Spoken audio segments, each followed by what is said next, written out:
آج ہی خواج صبن ایام چلان عرس مبارک کی. کیا خواجہ اجمیری کی زندگی آپ کو نظر نہیں ہے؟ اس خواجہ اجمیری علیہ رحمہ دائی کوریون زالت واپس گھر گو فخر سان یہ اندر ساو یہ خوش موج اس دبنا گبرا خوش کیا یہ چک دبن موجی چو نچی کو یت کمال ہندوستان اس مزن سگسگرہ آپ پر فخر کرن دبن کیا کرو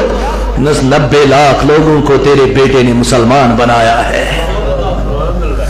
90 لاکھ بنائی مسلمان کھرواد یون ظالم دنس گورا میں کیا گس کام دنس موجی سگسگنا خوش کسن چان نیچی کر اس کام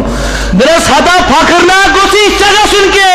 بلکہ فخر مجھے ہونا چاہیے دبن موجی کت پہ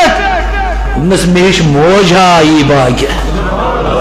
دبن کو موجی کی کیا مطلب دنس چزولیت ہندوستان اس مزن دائی کار یون سبنوئی تک 90 لاکھ مسلمان میرے خواجہ یہ تیرا کمال نہیں ہے یہ تیری ماں کا کمال ہے موجی سکس کمال چون دبن مینا چمی ورنہ نزاہ دو دوی دیتو متن مینا چمی ورنہ نزاہ دو دوی دیتو متن اللہ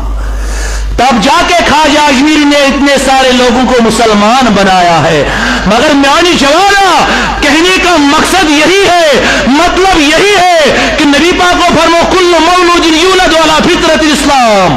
پرت کا نیچوچ اسلام کس فطرت اس پر بچ زیوان مگر کوئی کافر بنتا ہے کوئی بد مذہب بنتا ہے کوئی ہندو بنتا ہے یہ اس کے ماں باپ کا قصور ہوتا ہے لیکن میرے کہنے کا مداور مقصد یہی ہے یہ مول چیوتا کرن امس اولاسن خاطر یہ مول چیوتا کران مگر امس نیچیس چھنا مول موج آستن یہ خار آستن یہ پیوان یاد کے خبر مما چھ میرت ات حساب دیون امس چھنا یہ مرنش تلخی پیوان یادی کرن یاد عیسیٰ علیہ السلام عیسیٰ پیغمبر خود ماج سے پہاڑس پہ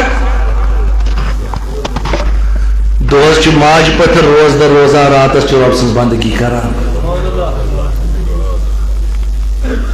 دوست چھ روزہ روز در راتس کران شب کھانی مگر عیسیٰ پیغمبر علیہ نبینا علیہ السلام چھ دوست وسن پال پیڑن بون یہ چانان دوست کمائی تن روپی دو درہم و دینار کھن چنک سامان تو شامن چوات ناون ماجی چاہی میں سجن کرناون افطار ماج چاہی میں سجن کرناون جوانا گورا